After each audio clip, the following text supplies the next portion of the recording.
Yang terhormat penyelenggara kompetensi dakwah ekonomi syariah Tasikmalaya, yang mulia Dewan Juri yang adil bagi bijaksana, serta yang saya sayangi hadirin dan hadirat dimanapun kalian berada, semoga tetap dalam lindungan Allah Subhanahu wa Ta'ala. Bismillahirrahmanirrahim. Assalamualaikum warahmatullahi wabarakatuh. Alhamdulillahilladzi ja'ala qurrata riyadhah war riyadhah lis-siyah was-siyah lil ibadah wal ibadah lillahi subhanahu wa ta'ala. Asyhadu an la ilaha illallah wa asyhadu anna Muhammadan abduhu wa rasuluh la nabiyya ba'da amma ba'du. Pertama-tama dan yang paling utama, marilah kita panjatkan puja beserta puji syukur kepada Allah yang Maha Ghafur, yang mana nikmatnya tidak bisa diukur oleh tukang cukur, tukang bajigur, direktur, bahkan tukang gali kubur. Salawat bertersalam semoga tercurahkan kepada proklamator yang tak pernah naik motor, makan batagor, sampai naik traktor, yakni Kanjeng Nabi Muhammad Sallallahu Alaihi Wasallam, yang mana telah membawa kita dari zaman kegelapan hingga zaman terang benderang seperti saat ini. Alhamdulillah. Yang ketiga, berdirinya saya di sini akan menyampaikan satu patah dua patah kata yang akan dipatahkan menjadi beribu-ribu kata yang insya Allah bermanfaat bagi kita semua, yang berjudul menjauhi yang haram dengan gaya hidup yang halal. Modernisasi yang merupakan tanda kemajuan ilmu pengetahuan manusia seringkali tidak sejalan dengan kondisi iman dan takwa. Tidak banyak orang yang menghalalkan mencari nikmat di dunia dengan cara mengikuti hawa nafsunya. Tindakan perampokan, korupsi, pengedaran narkoba itu contoh tanda-tanda pendapatan harta dengan cara yang tidak halal dan sering melibatkan kerusuhan di masyarakat setempat. Sungguhnya halal haram tidak mencakup makanan atau minuman yang kita konsumsi, tetapi halal dan haram mencakup seluruh persoalan kehidupan manusia secara merata. Sebagaimana dalam firman Allah Subhanahu wa Ta'ala yang tertulis dalam Quran surah Al-Baqarah ayat 172 yang berbunyi, A'udzubillahi minasyaitonirrajim, bismillahirrahmanirrahim. Ya ayyuhalladzina amanu kulu min thayyibati ma razaqnakum washkuru lillahi in kuntum iyyahu ta'budun, yang artinya, hai orang-orang beriman, makanlah di antara rezekiku yang aku berikan kepadamu dengan baik, dan bersyukurlah kepadaku jika kamu benar-benar beriman kepadanya.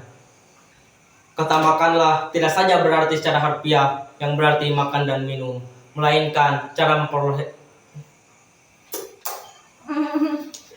Kata makanlah tidak hanya berarti secara harfiah yang berarti makan dan minum, tetapi cara memperolehnya juga. Yusuf Qaradawi 1993 menyatakan dalam pokok-pokok ajaran agama Islam, yang dimana salah satunya adalah apa saja yang membawa keharaman adalah haram. Meskipun makanan itu halal, tetapi cara mendapatkannya haram, maka makanan itu akan menjadi haram. Rasulullah SAW pernah bersabda, barang siapa yang memperoleh dengan cara dosa, lalu ia menjalin silaturahmi, bersedekah, dan melakukannya di jalan Allah, maka niscaya dia akan dihimpun hartanya dan dilemparkan ke dalam api neraka. Hadis riwayat Abu Dawud.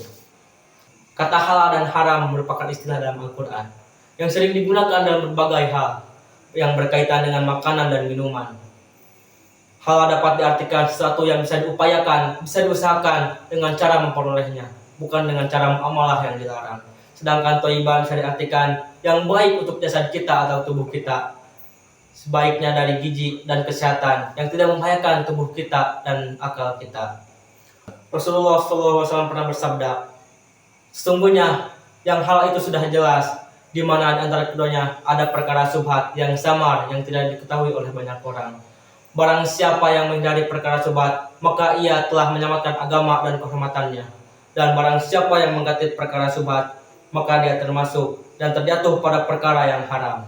Makanan dan minuman yang masuk ke dalam tubuh kita akan terpengaruh terhadap kedekatan kita kepada Allah Subhanahu wa Ta'ala. Rasulullah SAW pernah bersabda, mencari sesuatu yang halal adalah kewajiban bagi setiap umat muslim. Hadis riwayat Al-Tabrani dari Ibnu Mas'ud. Diriwayatkan dalam hadis Al-Tabrani bahwa salah satu sahabat yang bernama Sa'ad pernah memohon kepada Rasulullah SAW agar dirinya didoakan menjadi orang yang diijabah doanya, dan Rasulullah menjawab, baguskanlah makananmu, niscaya Allah akan mengabulkan doamu. Di dalam hadis lainnya diriwayatkan dari Abu Hurairah radhiyallahu anhu bahwasanya Rasulullah SAW bersabda, sungguhnya Allah itu suci dan tidak menerima selain yang suci. Dan Allah memerintahkan kepada orang mukmin dan kepada para rasulnya dalam firman-Nya, wahai para rasul, makanlah yang baik dan lakukanlah kesolehan. Dan Allah berfirman, wahai orang-orang yang beriman, makanlah dari rezeki yang kami berikan dengan baik. Kemudian Rasulullah SAW menyebutkan seorang yang sedang melakukan perjalanan yang jauh hingga rambutnya kusut dan dipenuhi oleh debu, sambil mengadahkan tangannya ke atas langit dan berseru, ya Allah, ya Tuhanku, tetapi yang dimakan oleh pria itu adalah makanan yang haram, dan minumannya juga haram, dan pakaian yang dikenakannya juga haram, dan dia diberi makan yang haram.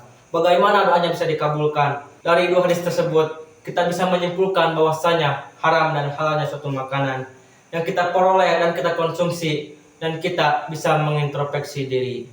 Saran untuk memelihara diri kita dan jiwa kita, serta untuk mendekatkan diri kita kepada Allah Subhanahu wa Ta'ala, yang mana kita uraikan menjadi sebagai berikut. Pertama, wujud keimanan kepada Allah Subhanahu wa Ta'ala. Kedua, doa agar tidak terhalang. Ketiga, mencegah dari api neraka. Keempat, mencegah dari timbulnya penyakit. Dan kelima, tidak mengikuti langkah setan. Dari sini kita bisa memahami bahwasanya hal haramnya bukan dari suatu makanan dan minuman, akan tetapi akan menyeluruh ke dalam aspek kehidupan. Pengaruh kehalalan sangat besar bagi kita, kedekatan kita terhadap Allah Subhanahu wa Ta'ala, dan doa-doa kita yang kita panjatkan sebagai hajat di dunia. Selain itu pula, Allah akan memelihara gaya hidup kita di dunia dengan sehat, dan di akhirat dengan dijauhkan kita dari siksa api neraka. Mungkin kesimpulan yang akan saya sampaikan, kita harus bisa menjauhi yang haram dan mendekatkan diri kepada yang halal. Mungkin cukup sekian yang bisa saya sampaikan. Mohon maaf bila ada kekurangan atau kesalahan, karena saya masih dalam tahap pembelajaran. Syukran. Wassalamualaikum warahmatullahi wabarakatuh.